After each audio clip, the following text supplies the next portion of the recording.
6 जनवरी 2024 का ये वाकया है। बात कर रहा हूं कर्नाटक प्रदेश का एक ज़िला लगता है बेलगावी। दरअसल बेलगावी ज़िले में एक तालाब है, झील है। उसी झील के किनारे एक लड़का और एक लड़की बैठे हुए बातचीत कर रहे थे।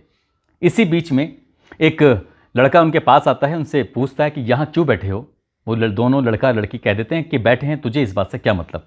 और देखते ही देखते वहाँ पर 8 और लोग आ जाते हैं। जैसे 8 लोग आते हैं उन्हें पीटना शुरू कर देते हैं।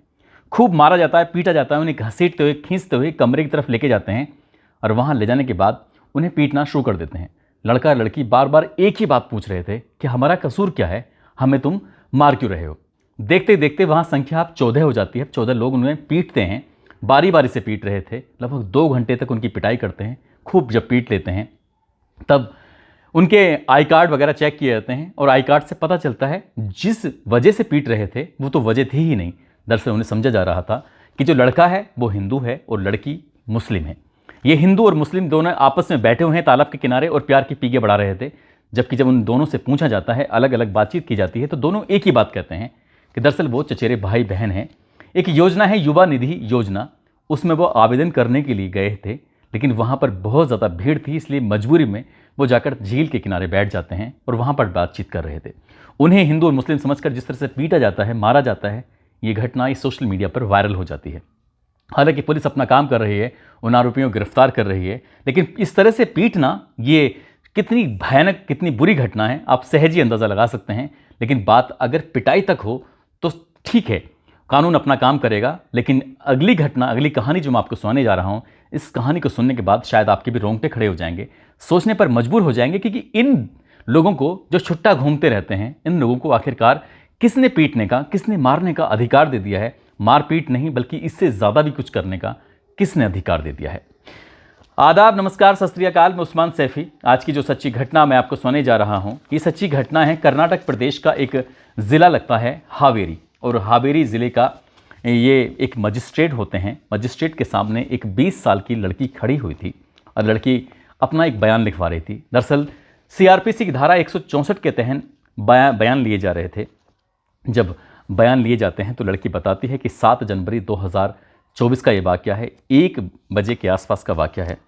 1 बजे वो अपने दोस्त के साथ, जिसकी उम्र लगभग 40 साल के आसपास होती है, उस 40 साल के लड़के के साथ वो 20 साल की लड़की जब जा रही थी तो तभी रास्ते में एक उसे टेम्पो मिल जाता है। टेम्पो वाले की नज़र पहुंचती है। लड़की ने दरअसल बुर्का पहना हुआ था। वहीं एक कस्बा लगता है, कस्बे का नाम होता है हंगल, और हंगल में वो एक होटल में जाते हैं, जाकर रुकते हैं, ठहरते हैं। अभी उन्हें आए हुए यहाँ पर मुश्किल से मुश्किल आधा घंटा ही हुआ था। वो बातचीत कर रहे थे। इसी बीच में उनकी जो कमरा होता है उसके दरवाजे पे किसी ने नॉक किया। उसने अंदर से आवाज़ आती है कि कौन है, क्या बात है, क्यों दरवाज़ा पीट रहे हो। तब बाहर से एक आदमी कहता है कि तुम्हारे जो बाथरूम है उसका पाइप लीकेज हो रहा है। दरअसल मैं पाइप को ठीक करने के लिए आया हूँ, मुझे सिर्फ 5 मिनट का वक्त चाहिए। जैसे ही अंदर से दरवाज़ा खुलता है, दरवाज़ा खुलने के बाद देखा जाता है कि बाहर 1-2 नहीं बल्कि 7 लोग खड़े हुए थे।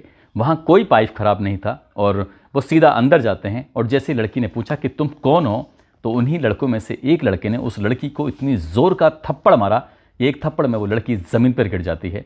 उसने जल्दी से अपने बुर्का पहनने की कोशिश की। उसने पूछा कि तुम मुझे क्यों मार रहे हो। तब उसे और पीटा जाता है। साथ में जो उसका लड़का आया था, जिसकी उम्र लगभग 40 साल के आसपास होती है, जो कि रोडवेज में ड्राइवर होता है, उसको भी बहुत बुरी तरह से पीटा जाता है। बात पिटाई तक होती तो शायद बात यहीं ख़त्म हो जाती, लेकिन बात यहाँ से आगे बढ़ जाती है। दरअसल 7 के 7 लड़कों ने उस लड़की को वहाँ से उसका अपहरण करते हैं और अपहरण करने के बाद नलकुरु क्रॉस एक जगह है, उसी के पास में थोड़ा जंगल होता है, जंगल की तरफ उस लड़की को लेके जाते हैं। और लड़की ने रोना पीटना शुरू किया। उसने कहा कि तुम ये सब मत करो। वो रो रही थी, चीख रही थी, चिल्ला रही थी, लेकिन 7 के 7 दरिंदे उसके साथ बारी बारी से बलात्कार कर रहे थे, रेप कर रहे थे। उनका जब मन भर जाता है तो उस लड़की को फिर कार से कहीं दूसरी जगह लेके जाते हैं। कार का व्यवस्था हो जाती है। उसके बाद फिर जब दूसरी जगह जाती है फिर उसका बलात्कार करते हैं। और बलात्कार करने के बाद फिर जब यहाँ से भी मन भर जाता है, उसको फिर आगे लेके जाते हैं तीसरी जगह, यानी कि 3 अलग अलग जगह लेके जाते हैं और वहाँ ले जाने के बाद उसका बलात्कार करते हैं। बलात्कार करने के बाद उस लड़की को जब उससे पूरी तरह से मन भर जाता है तब उसे 500 रुपये देते हैं और 500 रुपये देने के बाद कहते हैं कि जाओ तुम अपने घर चली जाओ। दरअसल जब लड़की ने पूरा बयानबाजी की, हालांकि इससे पहले ही पुलिस मुकदमा दर्ज कर चुकी थी, लेकिन पुलिस ने जो मुकदमा दर्ज किया था उसमें कुछ अन्य धाराएं लगी हुई थीं। होटल के जो कर्मचारी था उसकी तरफ से तहरीर दी गई थी, पुलिस ने उसके हिसाब से मुकदमा दर्ज किया था। लेकिन जब बात CRPC की धारा 164 के तहत बयान लिए जा रहे थे, उस बयान में जब हकीकत सामने आती है और मीडिया के सामने जो बात कही जाती है, तब स्थिति कुछ और ही नजर थी। दरअसल 3 वीडियो होते हैं जो सोशल मीडिया पर लगातार वायरल हो रहे थे। एक पहला वीडियो होता है जिसमें लड़का और लड़की के पर हमला किया जा रहा था, उन्हें मारा जा रहा था, पीटा जा रहा था। दूसरा वीडियो ऐसा होता है कि जंगल में एक वही लड़की है, उसके साथ कुछ लोग मिलकर छेड़छाड़ कर रहे थे, उसके साथ अश्लील हरकतें कर रहे थे। और एक और तीसरा वीडियो होता है, तीसरे वीडियो में लड़की कार में बैठी हुई है और कार में उसके साथ अश्लील हरकतें हो रही थी। तीनों अलग अलग वीडियो होते हैं। फिर लड़की भी बयान देती है और बयान देने के बाद जब सच्चाई सामने आती है तो फिर पुलिस ने गिरफ्तार करती है। और गिरफ्तार करने वालों में फिलहाल पुलिस ने लगभग 6 आरोपियों को गिरफ्तार कर लिया था। इसमें एक आरोपी होता है आफताब, एक का नाम इशाक होता है, दूसरे का नाम सहीउल्लाह होता है, चौथा आरोपी मोहम्मद सैफ होता है। कुल मिलाकर 7 आरोपियों में से 6 आरोपी गिरफ्तार कर लिए जाते हैं। और जो मोहम्मद सैफ होता है उसकी बाइक की किसी कार से टक्कर हो जाती है, जिसकी वजह से वो गंभीर रूप से घायल हो जाता है, उसकी टांग टूट जाती है और उसका हॉस्पिटल में इलाज चल रहा होता है। इनसे पूछा जाता है कि आखिरकार तुम वहाँ क्या करने गए थे, तो पता चलता है कि एक टेम्पो वाले ने बताया था कि एक मुस्लिम लड़की है जो बुर्का पहन के आई है एक हिंदू लड़के के साथ, जिसकी उम्र भी कुछ ज़्यादा है। वो दोनों एक कमरे में गए हैं और उन लड़कों ने एक समूह बनाया। लगभग 7 जने इकट्ठे होते हैं। इकट्ठे होने के बाद कमरे में जाते हैं और उन्होंने जब उनके पास पुख्ता इन्फॉर्मेशन होती है तो वो लड़का लड़की के साथ मारपीट करते हैं और मौका पाते ही उसका वो रेप करते हैं, बलात्कार करते हैं। और जैसे ये घटना सोशल मीडिया पर वायरल होती है तो लोगों को उनका एक जो हैवानियत भरा चेहरा था, उनका जो दरिंदगी भरा चेहरा था, वो सबके सामने आता है। ये पता चलता है कि वो सिर्फ और सिर्फ एक लड़का और एक लड़की को सिर्फ इसलिए पीटने के लिए गए थे क्योंकि उन्हें इन्फॉर्मेशन मिली थी कि वहाँ पर लड़का और लड़की दोनों हिंदू और मुस्लिम समाज से बिलोंग करते हैं। इसलिए सातों के सातों जो लड़के होते हैं वो मुस्लिम समाज के थे और उन्होंने लड़की जो थी वो भी मुस्लिम समाज की होती है और उस लड़की को वो ले जाकर जंगल में उसके साथ बारी बारी से बलात्कार करते रहते हैं, जबकि लड़की रो रो कर चीख चीख कर सिर्फ अपनी ज़िंदगी की दुहाई दे रही थी। फिलहाल पुलिस इस मामले में कार्रवाई कर रही है और ज़्यादातर आरोपी जितने भी घटना से संबंधित हैं सबको गिरफ्तार करने के बाद जेल भेजने की तैयारी में है पूरी तरह से। लेकिन जैसे ही घटना सोशल मीडिया पर वायरल होती है तब लोगों को पता चलता है कि इस तरह के लोग हैं कौन हैं, कहाँ से आए हैं, क्यों ये जिम्मेदारी उठा रहे थे, क्यों पीट रहे थे, क्यों नहीं पीट रहे थे। तमाम तरह के सवाल हैं।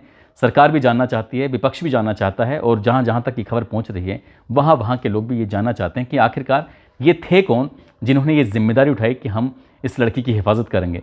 जैसी घटना 7 तारीख को होती है, ठीक एक दिन पहले कर्नाटक प्रदेश के बेलगावी ज़िले में होती है। भाई बहन झील के किनारे बैठे हुए थे, वो अपनी एक योजना में आवेदन करने के लिए गए थे। वो इंतज़ार कर रहे थे कि हमारा नंबर आएगा और इस बीच में 12-13 जन इकट्ठे होते हैं। उन दोनों को बहुत ज़्यादा पीटा जाता है। पता चलता है कि वो तो चचेरे भाई बहन होते हैं। फिलहाल पुलिस इन दोनों मामले में कार्रवाई कर रही है और जहाँ जहाँ तक ये खबर फैल रही है वहाँ तक लोग इस खबर को लेकर बड़े हैरान हैं, परेशान हैं, ये सोच कर कि आखिरकार ऐसा कैसे हो रहा है आज के इस युग में जहाँ पर किसी तरह का कोई भेदभाव नहीं है। दोस्तों जाते जाते आज राजवीर सिंह भाटी हैं जो हिसार के रहने वाले हैं, आज इनका जन्मदिन है। साथ ही संत कबीर नगर के रहने वाले शिव सागर यादव हैं। साथ ही उत्तर प्रदेश के रहने वाले हैं राधे कश्यप। आकिब अंसारी हैं, प्रमोद कुमार जो कि गाज़ीपुर के रहने वाले हैं, आज इनका जन्मदिन है। इनको जन्मदिन की ढेरों सारी शुभकामनाएं, बहुत बहुत मुबारकबाद। साथ ही कुछ लोगों ने नाम लेने की अपील की है जिसमें नदीम पाशा हैं, बबलू सिंह हैं, साहिल शेख, रंजन राज, राकेश मेघवाल, पूरन सिंह राजपूत, नाजिम पठान, शिशुपाल मौर्य, कादिर खान, गीता चौहान, हासिम सैयद, सादिया खातून, आशा बाशणे, हेम सिंह, ठाकुर हनी सिंह, मोहम्मद असीम, शांतनु कुमार, सुरेश चंद, गौतम जो कि फिरोज़ाबाद के रहने वाले हैं। आप सब लोग अपना ख्याल रखें, सुरक्षित रहें। जय हिंद, जय भारत।